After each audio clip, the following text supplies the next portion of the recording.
آپ نے ایک شخص کا ذکر کیا کہ وہ بڑا بزرگ آدمی تھا، جریج نام تھا، اور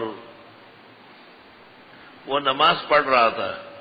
ماں نے اس کو کہا یا جریج بیٹے کہاں ہو؟ پھر اس نے کہا امی الہی امی و صلاتی، خدایا میں نماز میں ہوں اور ماں بلا رہی ہے۔ پھر اس نے کہا یا بنی جریج، اے میرے بیٹے جریج آپ کہاں ہیں؟ دیکھا کہ یہ قریب میں کھڑا ہے اور اس کو تکلیف بہت زیادہ تھی، تو اس نے کہا خدایا یہ بے ادب بیٹا ہے، مرنے سے پہلے کسی خراب عورت کے ساتھ اس کا منہ کالا کرا دے۔ بعض مائیں بڑی زوراور ہوتی ہیں۔ زمخشری کہتے ہیں جار اللہ کشاف والا کہ میں نے ایک پرندہ پکڑا تھا، ماں نے مجھے کہا اس کو تم نے دھاگا ڈالا ہے، یہ چھوٹا سا پرندہ ہے، اڑ جائے گا، ٹانگ ٹوٹ جائے گی۔ بچہ تھا، عقل نہیں تھی، کہا وہ پرندہ اڑ گیا اور ٹانگ ٹوٹ گئی۔ تو کہا ماں نے مجھے کہا تیری بھی ایسی ٹانگ ٹوٹے جیسے پرندے کی۔ کہا وہی ہوا، کعبے کے راستے میں ٹانگ ٹوٹ گئی، ماں کی بد دعا لگ گئی۔ ایک چرواہن ایک چرواہے سے بر گئی اور اس غریب صوفی صاحب پہ الزام لگایا کہ اس نے خانقاہ سے اتر کر کے یہ کارنامہ انجام دیا ہے۔ تو لوگ ایسے لوگوں پہ جلدی حملہ ور ہوتے، آ کے مارا پیٹا، جگڑی وگڑی اس کے توڑ دی۔ پوچھا کیا معاملہ ہے؟ کہا ایک عورت نے بچے دیا ہے اور وہ آپ کا نام لیتی ہے۔ تو جریج نے کہا میں نے تو کوئی ایسی عورت نہیں دیکھی۔ کہا اب تو آپ کہیں گے لیکن آپ نے حمل تو اس کا کرایا ہے۔ اس نے کہا وہ عورت کہاں ہے اور بچہ کہاں ہے؟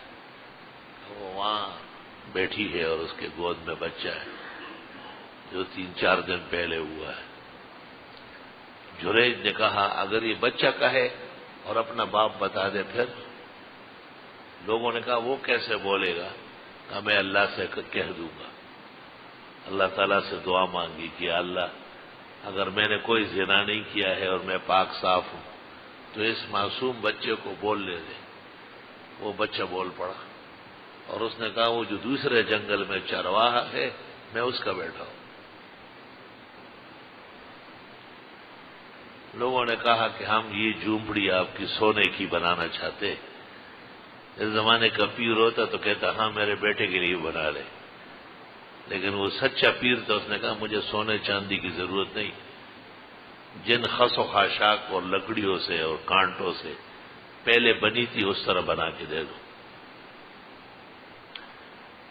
اب دیکھیں یہ کرامت والا اتنا ہے، یعنی ولی ہے، بزرگ ہے، مقدس ہے، کہ اس کے ایک ادنا اشارے پر معصوم بچہ بول پڑا۔ جب یہ واقعہ ہمارے پیغمبر نبی کریم صلی اللہ علیہ وسلم بیان کرنے لگے تو آپ نے فرمایا جریج میں سب چیزیں تھی مگر فقہ کی کمی تھی۔ لو کان جریج فقیہا، کاش کہ وہ فقہ جانتے۔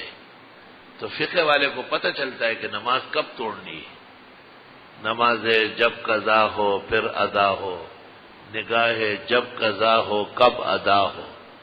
اور ماں جو اتنی تکلیف میں اور اتنے رنج میں تڑپ رہی تھی تو نماز توڑ کے جانا چاہیے تھا، لیکن یہ بوجہ فقہ نہ سمجھنے کے، جیسے ہم یہاں مسئلے بیان کرتے ہیں ایک آدمی پلر کے پیچھے جا کے لمبی لمبی نیت باندھتا ہے، کاش کہ اس میں عقل ہوتی اور دینی سمجھ ہوتی تو اس کو پتہ ہوتا کہ یہ مجلس پھر نہیں ہوگی اور نفلوں کی رات تو پوری موجود ہے۔ یہ کون سی کتاب میں کہ آپ عشاء سے متصل نفل پڑھیں، آپ جتنی دیر سے پڑھیں گے اجر۔ Thanks for watching. Please subscribe, like, share Mufti Sufyan.